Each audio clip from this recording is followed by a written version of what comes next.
While Grand Seiko draws inspiration from nature for their dials like sand dune, snowflake and sakura pink dials, San Martin turned to semi-precious gemstones.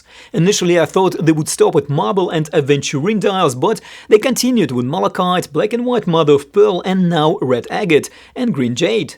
Gemstones not only look attractive but also have strong spiritual and metaphysical properties. These watches are visually stunning and quite popular. I have a red agate version here today, so let's take a closer look.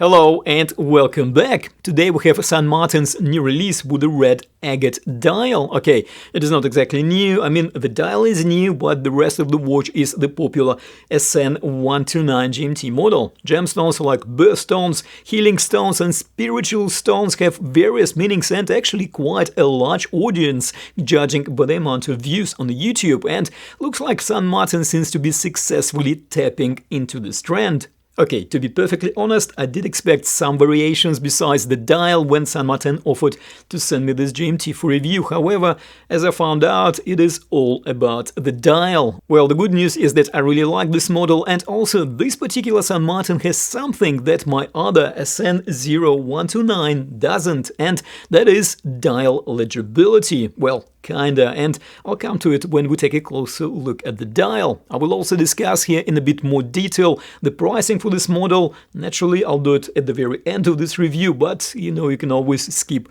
to the end if you so desire. And of course, if you want to explore this stunning timepiece further, all the necessary product links will be in the description of this video.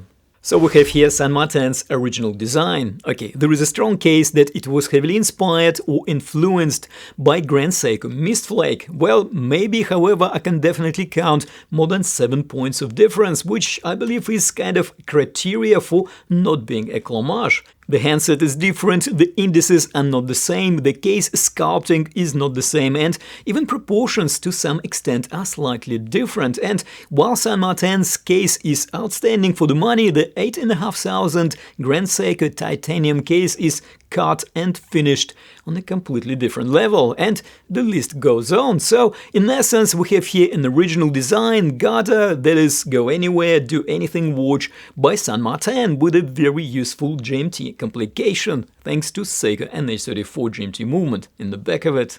The dimensions on this timepiece are very versatile, which is probably another strong contributor to its popularity. With a very well managed lug-to-lug distance of 46.5mm, this watch will easily fit wrists, starting from about 5 3/4 inches and up. And it also has that Goldilocks weight for a sport stainless steel watch on the bracelet of 151 grams.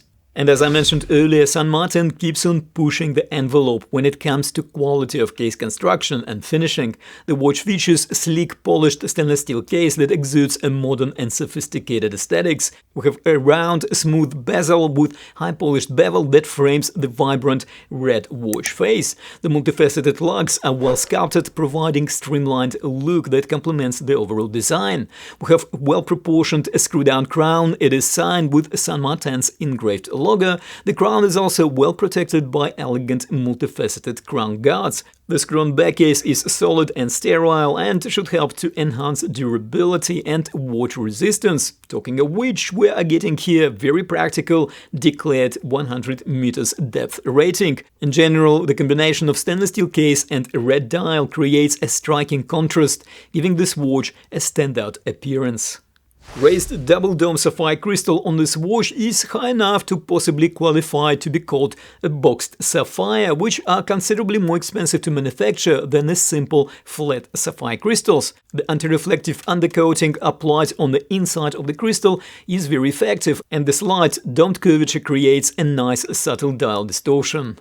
Which leads us to this striking agate orange dial. The dial of this watch is of a vibrant red color, creating a bold and eye-catching appearance. It features high-polished, multifaceted stainless steel hour markers that clearly stand out against the red dial background, ensuring perfect legibility. The hour markers are a subtle mix of different designs, with markers at 12, 6 and 9 o'clock positions being slightly wider. We have San Martin's applied logo at the top of the dial and printed 3 lines of text below of the pinion.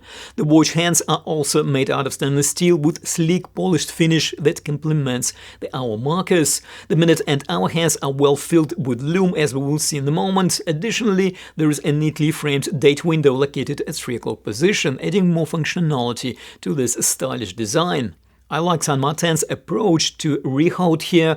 I've seen similar designs on their other models too, where the rehaut is color matched to the dial and has printed minute chaptering, and as such opens up the dial even further and visually brings the dial and the crystal closer. Okay, I'm pretty sure I've seen Grand Seiko doing something similar too.